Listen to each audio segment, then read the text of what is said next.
I don't need to tell you how much we all owe to our honored guest this evening. When Milton Friedman came onto the intellectual scene in the 1940s, many of his ideas were considered heresy. His doctoral dissertation on monopolies in the medical profession was so controversial that its release was postponed until after the end of World War II. His ideas about free markets and monetary policy turned the conventional Keynesian world upside down, forever changing the world's macroeconomic landscape. Dr. Friedman has illuminated the importance of preventing government from manipulating markets. He's drafted a whole series of constitutional amendments to limit taxation and government spending, to limit debt, to limit the money supply, tariffs, and government interference with market pricing mechanisms. Now, Professor Friedman's views remain very controversial here in Washington. Indeed, the very thought of being unable to manipulate the money supply to win re-election, or to impose a tariff or quota to protect a politically important constituency, or to control the price of something as important as oil or health care, the thought of not being able to do that inflames the White House and Capitol Hill with angry passion. But out there in the real America, free markets and free men understand Dr. Friedman's views. By virtue of their clarity and authority, many of these ideas have left the world of opinion and entered the rarefied air of fact. With the great advantage of being correct, this Nobel economist did not need to hedge his bets or cushion his ideas to make them politically fashionable. Like the great president he inspired, instead of catering to the conventional wisdom, he redefined convention. His were the opening shots of the Reagan Revolution, and indeed we've seen that they were shots heard round the world, except maybe in Little Rock. Some would like to call his notions conservative, but Dr. Friedman was neither conserving nor inventing his political philosophy. He was rediscovering it, reclaiming the lost intellectual heritage of the classical liberals, such as Adam Smith and John Locke. In this respect, he, as well as the Cato Institute, are profoundly liberal. And for rediscovering what it is to be an American and what it is to be free, we owe Milton Friedman, the Chicago school he founded, and the Cato Institute a great debt. The epilogue of Dr. Friedman's book, Money Mischief, concludes with words spoken on the floor of the French National Assembly in September of 1790, and I quote, "Gentlemen, it's a disagreeable custom to which one is too easily led by the harshness of discussions to assume evil intentions. It is necessary to be gracious as to intentions. One should believe them good. But we do not have to be gracious at all to inconsistent logic or absurd reasoning. Bad logicians have committed more involuntary crimes than bad men have done intentionally." Close quote. The gentleman who spoke those words was a deputy from Namur, my great-great-great-great-grandfather, Pierre Samuel Dupont. 203 years later, it's very clear that Milton Friedman has exposed more inconsistent logic and absurd reasoning than any person since. Ladies and gentlemen, it is a great honor to present to you the Nobel Prize winner, economic trailblazer, author, scholar, statesman, and champion of political freedom and economic liberty, Dr. Milton Friedman.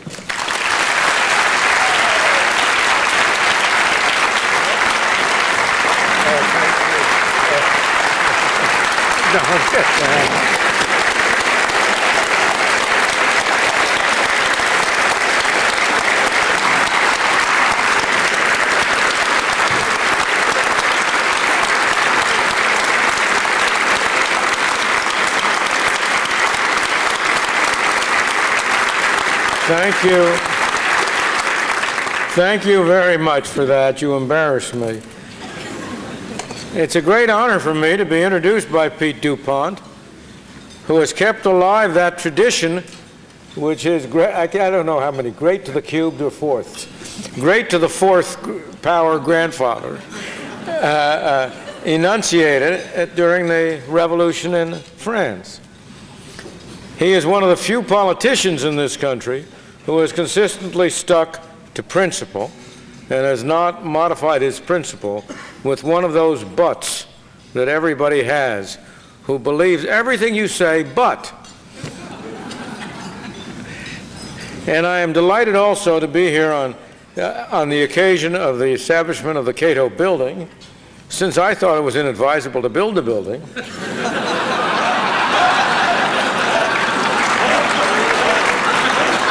But I also thought it was inadvisable for them to move out from San Francisco to Washington, to move from paradise to the evil city. But they survived the move and have really been remarkable in maintaining themselves as a bastion of principle and not yet having been corrupted by the atmosphere which they breathe every day. Now the building has one great virtue, that it got you a little farther away from the most corrupting aspects of that atmosphere. It is a beautiful building, and it's a real tribute to what Ed Crane and his associates have been able to do at Cato. So I'm very pleased to be here on this memorable occasion. Unfortunately, also, it's only really 6:39 my time. So I don't have to worry that it's late for you people. I have sometimes been known as associated with the aphorism, "There's no such thing as a free lunch," which I did not invent. I wish there were more attention paid to one that I did invent, and that I think is particularly appropriate in this city, and that's that nobody spends somebody else's money as carefully as he spends his own.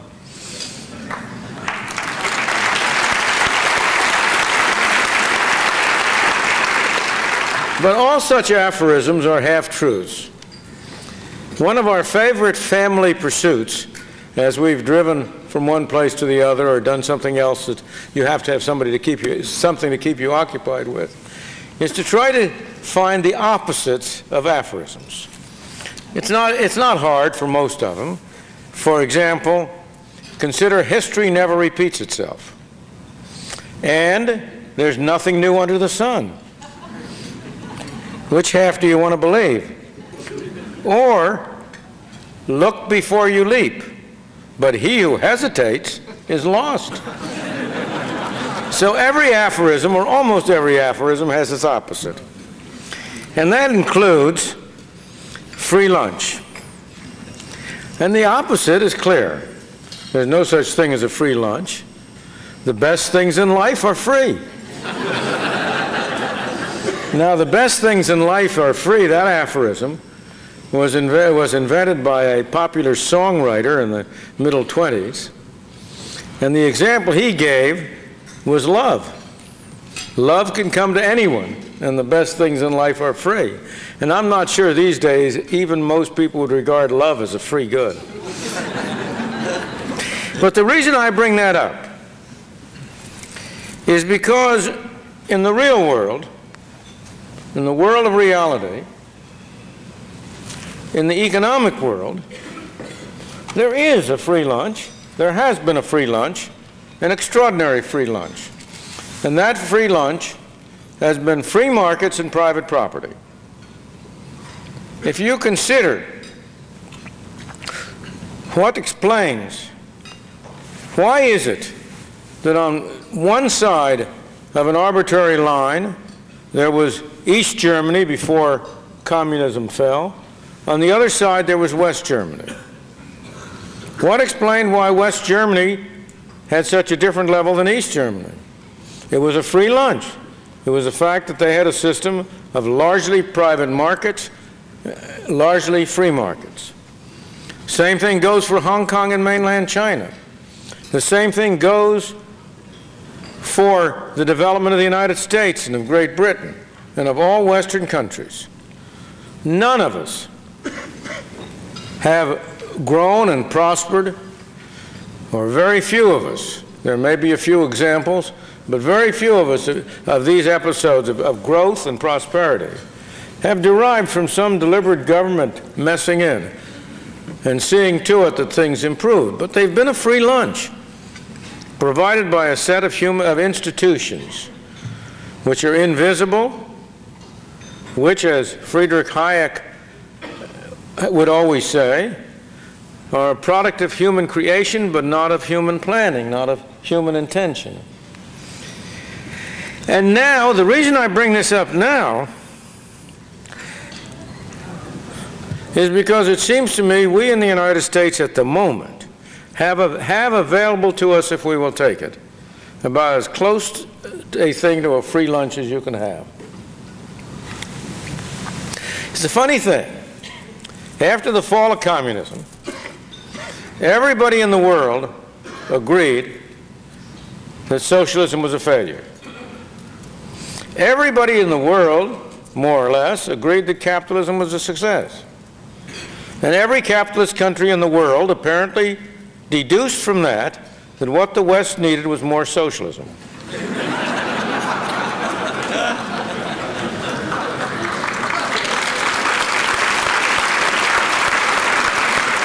And it doesn't matter whether you're talking about the United States or you're talking about Germany or you're talking about Britain or many another country, or Japan for that matter.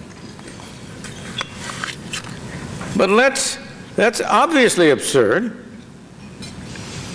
And let's look right now, the opportunity that we have to as close a thing to a free lunch as you can conceive of. President Clinton has said, as part of his program, that what we need is widespread sacrifice and concentrated benefits. He doesn't stress as much the fact that there would be concentrated benefits as he does that we absolutely have to have higher taxes and sacrifice in order to get this so-called deficit under control. The fact is that we need exactly the opposite.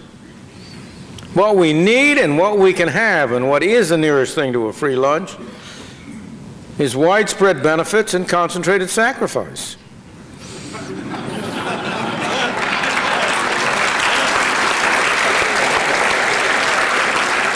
It's not a wholly free lunch, but it's close to it. Let me give you a few examples. The Rural Electrification Administration was established in the 1930s in order to bring electricity to farms when about 80% of the farms did not have electricity. We now have 100% of the farms have electricity. They shifted to telephone service. Now 100% of the farms have telephone service. And the Rural Electrification Administration keeps on going merrily. Suppose you just abolish the REA.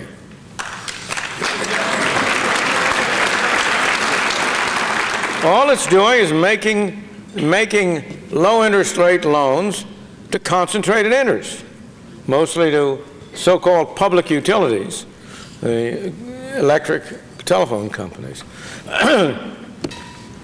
The people of the United States would be better off. They'd save a lot of money. It could be used for tax reduction. But not only would they be better off, who would be hurt? A handful of people who deserve to be hurt. They have been living high on the hog. They have been getting government subsidies at the expense of the rest of the population. I call that pretty nearly a free lunch. Let me give you another example. This illustrates Parkinson's law. In agriculture, in 1945, there were 10 million people employed on farms. 10 million, both either family or hired workers. And the Department of Agriculture had 80,000 employees. In 1992, there are 3 million people employed on farms, and the Department of Agriculture has 122,000 employees. If we take the part of it that's most specifically agricultural, the money that is classified as being spent for the stabilization of farm prices and farm incomes, we were spending $1,500 in 92 prices adjusted for inflation. We were spending $1,500 per person employed in 1950 and $5,500 in 1990. Now suppose we just abolish that program completely. Most consumers in the United States would benefit. Food would be cheaper. There'd be less of their tax money going to encourage farmers to produce goods to be stored in warehouses to be destroyed and given away. Isn't that almost a free lunch? Not even the farmers who get these monies now would really be as badly off as they think they would be, because most of the money they get, they just spend on producing things they shouldn't be producing, buying fertilizer they shouldn't be fertilizing, and so on down the line. So we have a free lunch there. And you can keep on going. There's hardly an item in the budget which does not offer such an opportunity. It is said, what the liberals will tell you about this, what the Clinton people will tell you, is that, well, all of those things are there because the people want the goodies, but they're just too stingy to pay for them. That's utter nonsense. The people don't want these goodies. Suppose you put up to a referendum of the American people a simple proposition.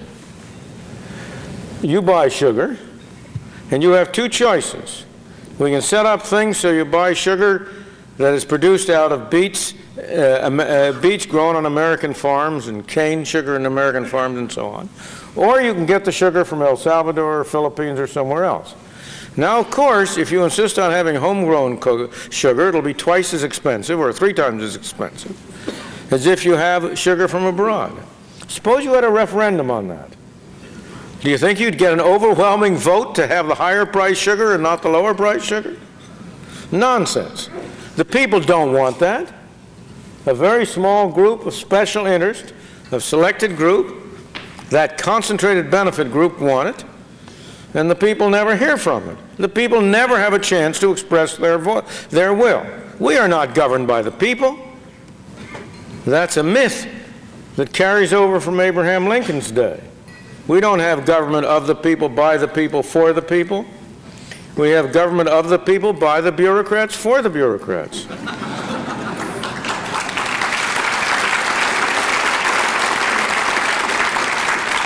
Again, let me take another myth.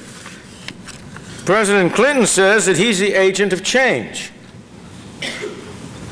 Without asking what kind of change and whether it's good change or bad change, but leave that aside for a moment.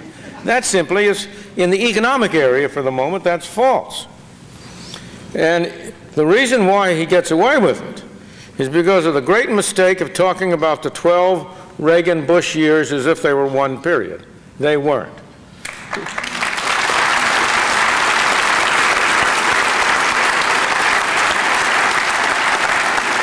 You had Reaganomics, Bushonomics, and now Clintonomics. Reaganomics had 4 simple principles: lower marginal tax rates, less regulation, restrained government spending, a monetary policy devoted to stable pricing, non-inflationary monetary policy. While Reagan did not achieve all of those, he made good progress on them, as you all know. What was Bush's policy? It was exactly the opposite, as judged from what happened. Higher tax rates, more regulation, increased government spending. So that was a reverse. Now, what is Clinton's policy? Higher tax rates, more regulation, more government spending. So far from being an agent of change, Clinton's economic problems is Bushonomics writ large. He is a true, proper successor of Mr. Bush.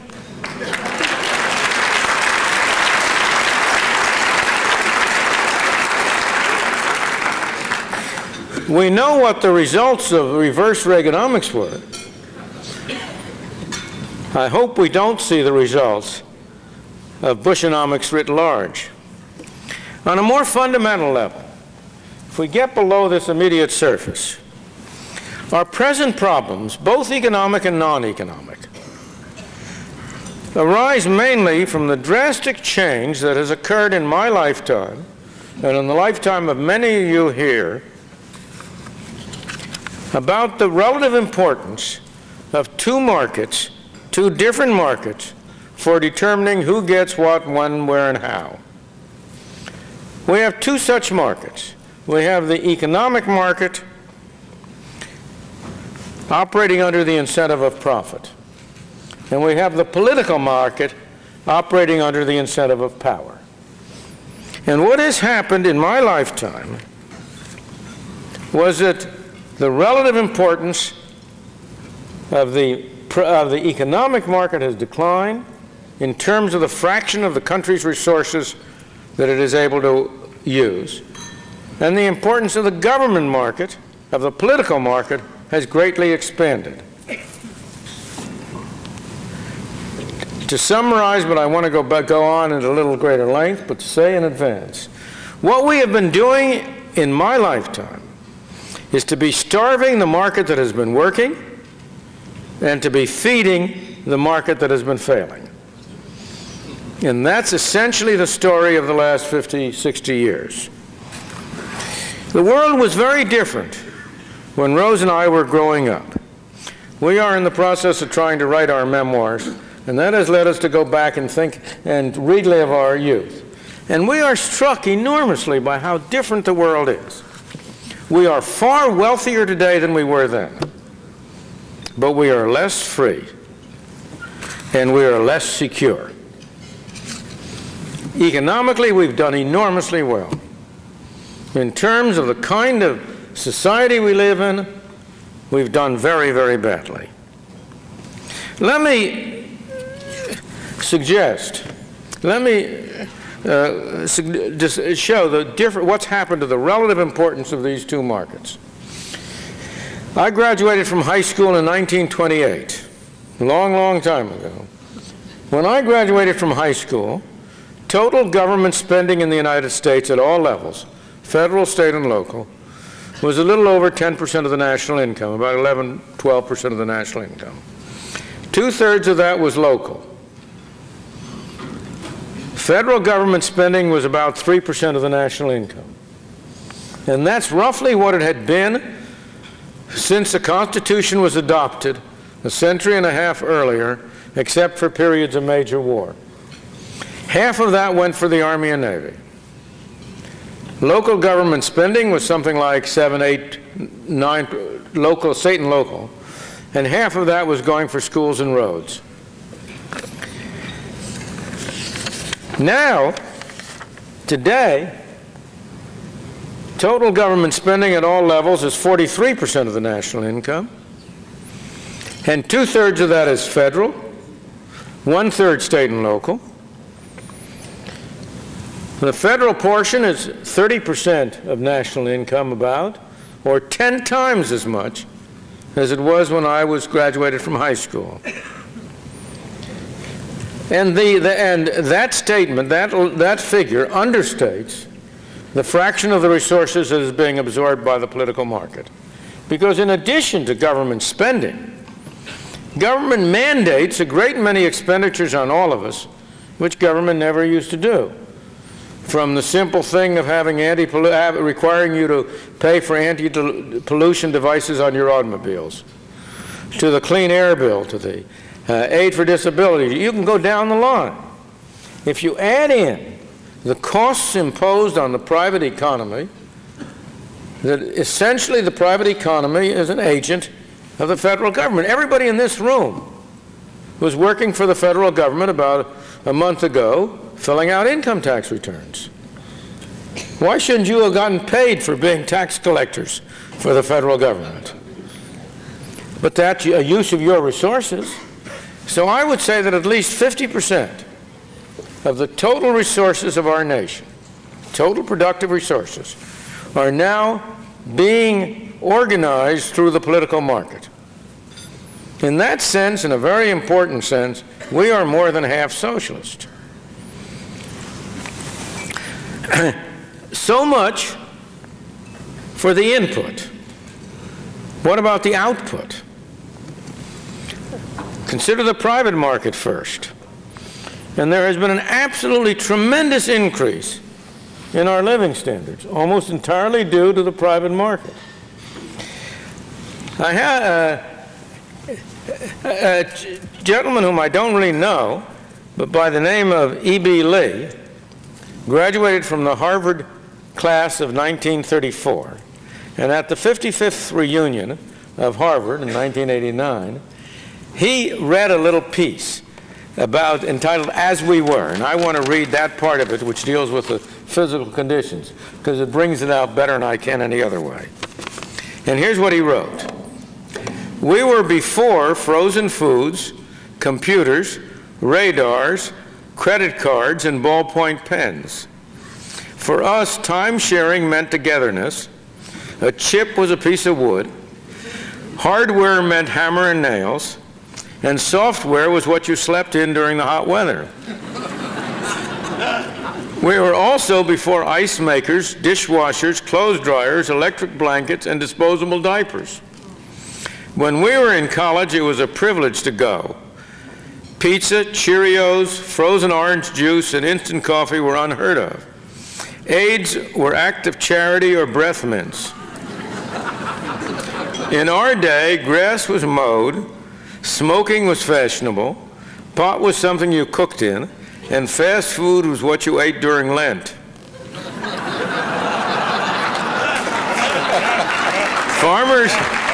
Farmers and businessmen took risks without thought of going to the government for help. And I cannot resist quoting from a non-economic part of his poem. He went on to non-economic parts, but I just want to quote one sentence. We were probably the last generation to think a girl needed a husband to have a baby. We were young and gay.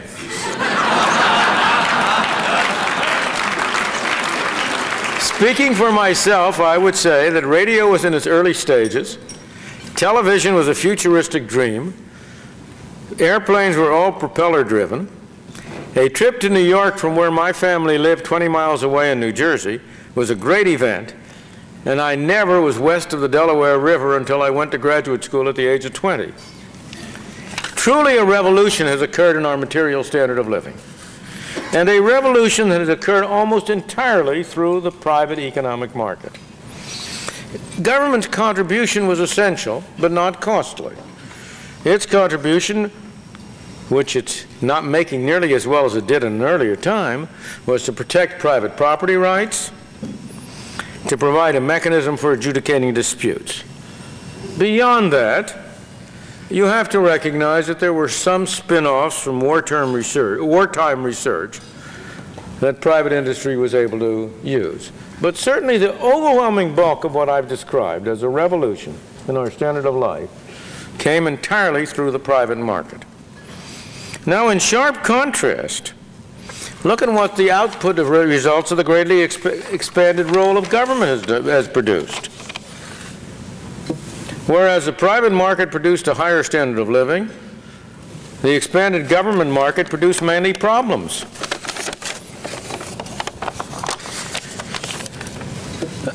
Again, the contrast is sharp, if I may make it that way, in our own personal experience.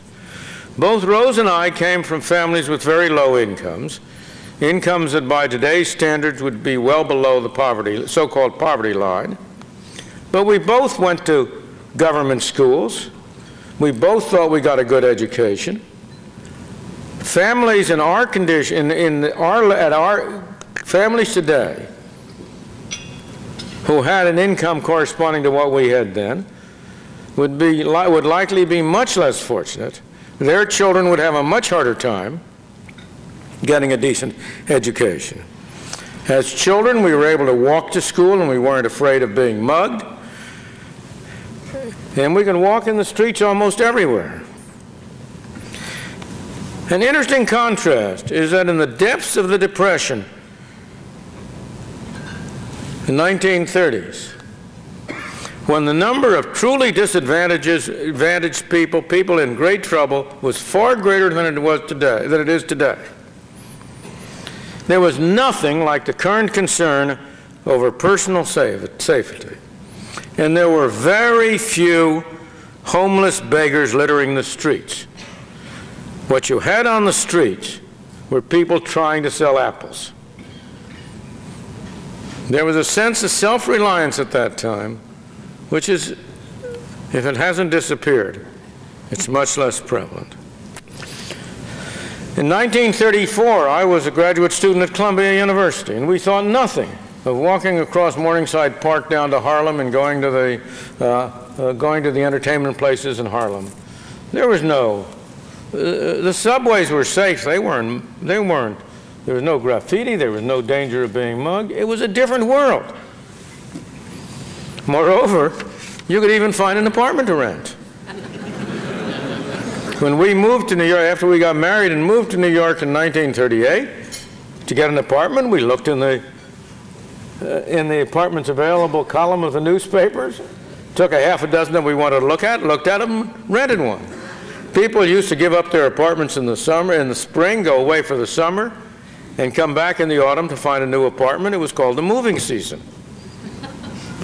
Now, New York today, probably the best way to find an apartment is to keep track of the obituary columns. What's produced that difference? Why is the New York housing a disaster today? Why does the North Bronx look like it's like parts of Bosnia that have been bombed? There's no question.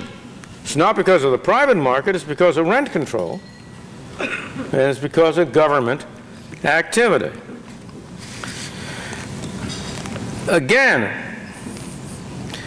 when we moved to Washington in 1941, it had a population of 700,000. The metropolitan area had a population of perhaps 1 million. Today, Washington, D.C. has a population of 600,000, and the metropolitan area 4 million, almost all making a living out of spending other people's money. And are they spending it very carefully? Despite the current rhetoric, despite all the emphasis today on the economic problem, that's not our real problem. We are a very prosperous country. Our economic problems are rather minor at the moment. The economy is basically very strong, amazingly strong. It is really a miracle, really a tribute to the strength of what private markets and free enterprise can do, that with fewer than half the total resources of the country, our private enterprise system can produce the highest standard of living in the world, a standard of living that's the envy of everybody around the world. Our real problems are not economic. Let me give you one example of why, even in this area, as I say, I'm inclined to say our real problems are not economic, despite the best efforts of government to make them so. I want to cite one figure. In 1946, government assumed the responsibility for producing full employment. We passed the Full Employment Act. In the years since then, average unemployment has averaged 5.7%.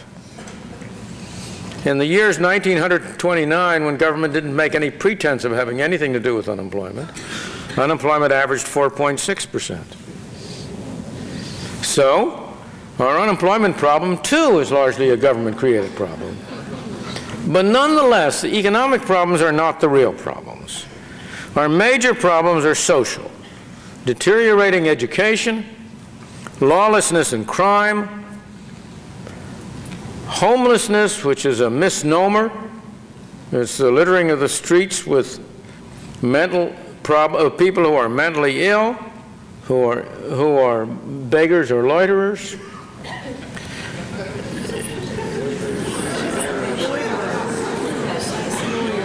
Not lawyers, no.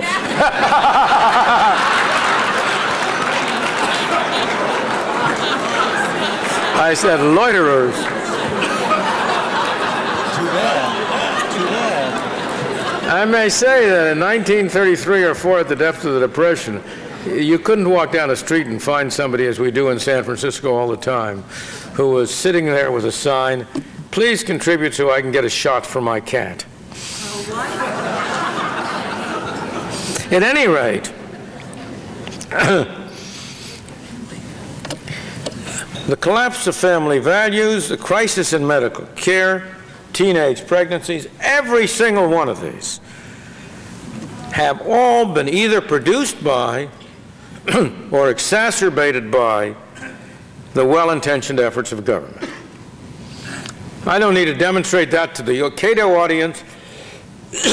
Charles Murray, who's in the audience, his book, Losing Ground, is really persuasive evidence of the extent to which this is a government responsibility, and with respect to most of the others. The so-called homelessness on the street, largely a result of the emptying of the mental institutions by a philosophy of liberation, and so on. I think it's easy to document two things: that we've been transferring resources from the private market to the government market, and second, that the private market works and the government market doesn't.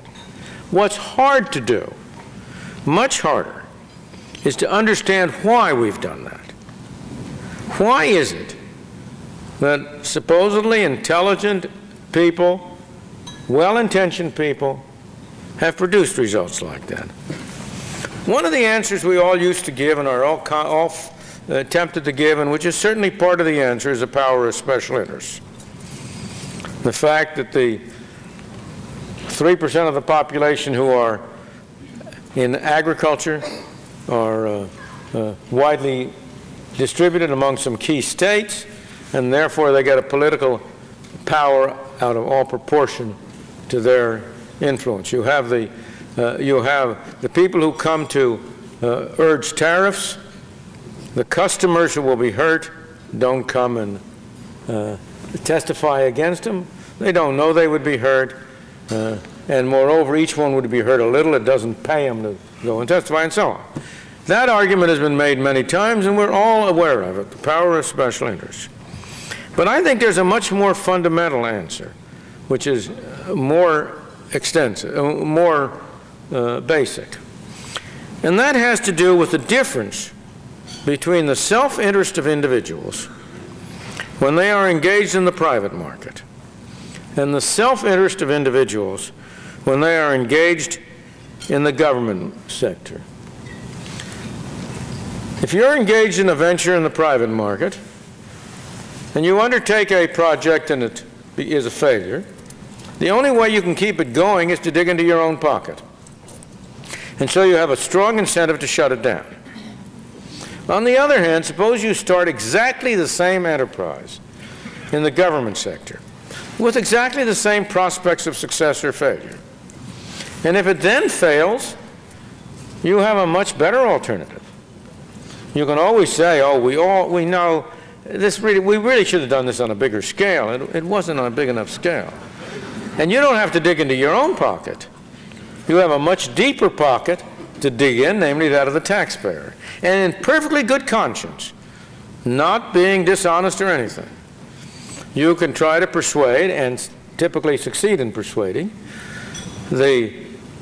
not the taxpayer, but the congressmen who are in charge of the taxpayer's purse, that this is really a good project and all it needs is a little bit more money.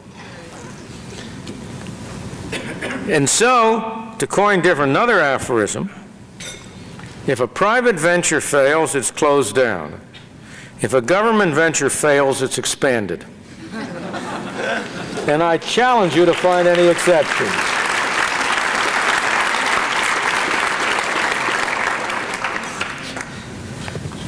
We sometimes think that the problem is to elect the right people to the Congress. I think that's false. You won't believe me, but I believe myself when I say that if a random sample of the people in this room were to replace the 435 people in the Congress and the 100 people in the Senate, the results would be just the same. You're all principled.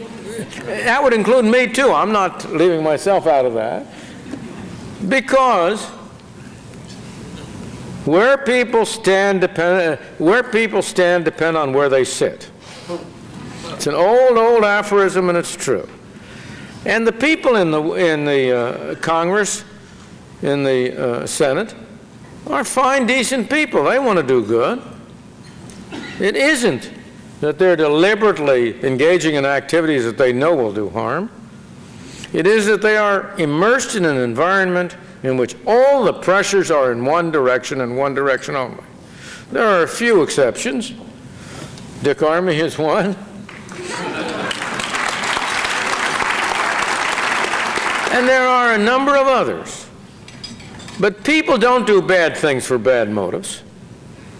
Everybody does things for good motives.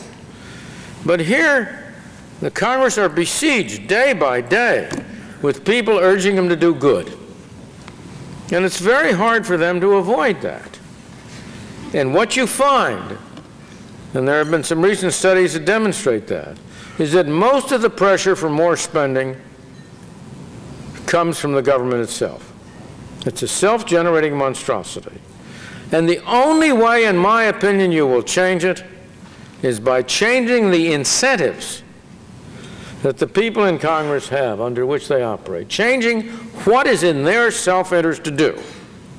Same way in the private market. If you want people to act differently, you have to make it in their own self-interest to act that way. As Army Yelchin always says, there's one thing you can count on everybody in the world to do, and that's to put his self-interest above yours. I have no, unfortunately, panacea for changing the self-interest of the people. The constitutional amendments that Pete referred to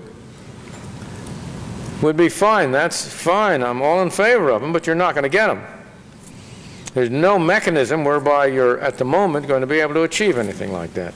The only thing on the horizon is Howie Rich's pet scheme, and others of us, the term limits movement.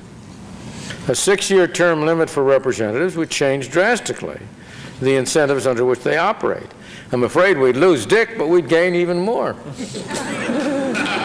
Not in the way of better people, don't misunderstand me, but in the way of a change in the incentives under which people operate. But I think that those of us who are interested in trying to see to it that we reverse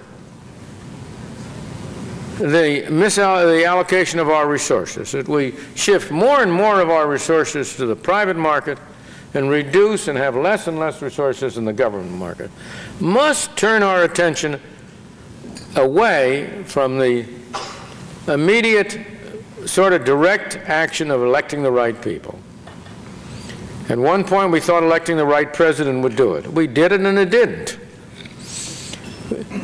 So we have to turn our attention to how can we change the incentives under which people operate. Term limits is one movement, and it's an excellent movement, and it's making real progress. But there have to be other movements. Some of it is being done now on the state level. Wherever you have initiatives, referenda, you have an opportunity to change. On the whole, I think that the pure democracy in that sense, I don't believe in democracy. Nobody believes in democracy. Nobody believes that if 51% of the people vote to kill the other 49%, that's appropriate. And pure majoritarian rule would say it is. But what we do believe is in giving everybody the opportunity to use his own resources as effectively as he can to promote his own values, so long as he doesn't interfere with anybody else. And on the large, experience has shown that the public at large, through the initiative process, is much more attuned to that objective than are the people they elect to the legislature. So I think the referendum process has to be exploited. Term limits is one. In California, we have working very hard on an initiative for parental choice in schools. Effective parental choice, which will be on the ballot in 1994. Maybe we won't win it, but we've got to try. At any rate, that's the world that Cato is trying to contribute to, and it's trying to contribute to it in many different ways by documenting these points I've just swept over in broad generalities about the way in which these government programs are doing harm, about the unintended consequences of these well-meaning programs. That's one way. And that will wake the public at large up. We've got to bring home to the public at large that they are being taken to the cleaners. That it isn't true that these government spending is for the goodies they want. It's not that at all.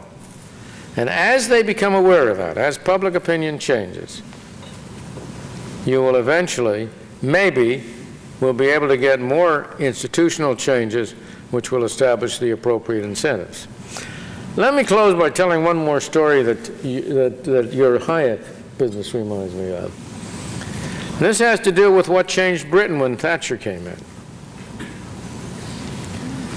The one person who had more to do with that than any other, in fact, is a person most of you never heard of, though some of you here surely did, Anthony Fisher.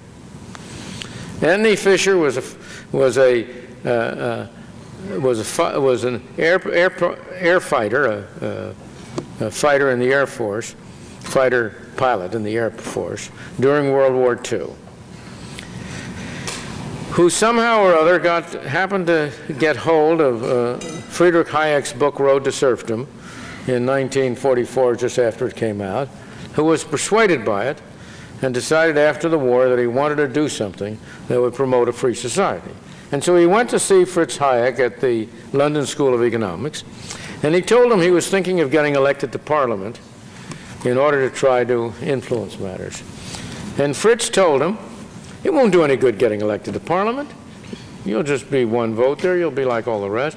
You won't get a real change unless you change the thinking of the intellectual community in Britain.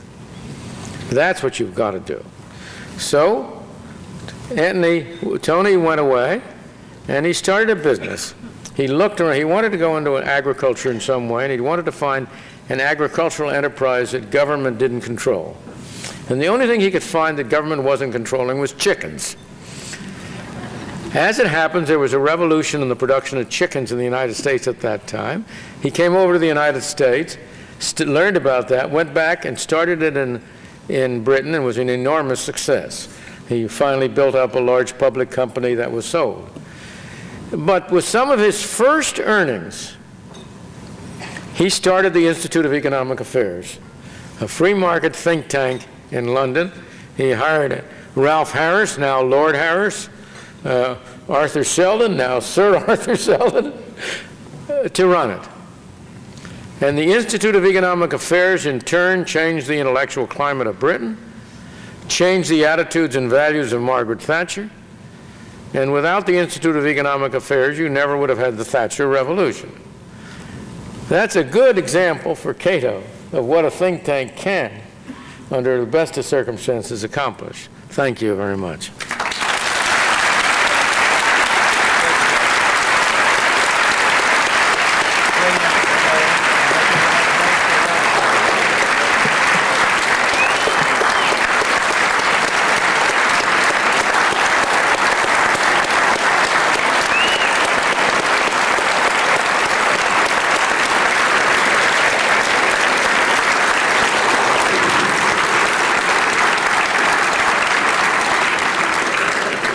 Thank you, Milton. I want to thank Rose Friedman and Milton Friedman for making a special effort to come out from their beloved San Francisco to a city that's not their favorite to join us this evening. Let me just make a personal note, and that is that everyone agrees Milton Friedman is a great economist, but there can be debate over which academic has been the most important economist of the 20th century. I do not think, however, that there is any debate over which academic has done more to inspire people around the world and to promote the ideas of liberty around the world, and that person is Milton Friedman.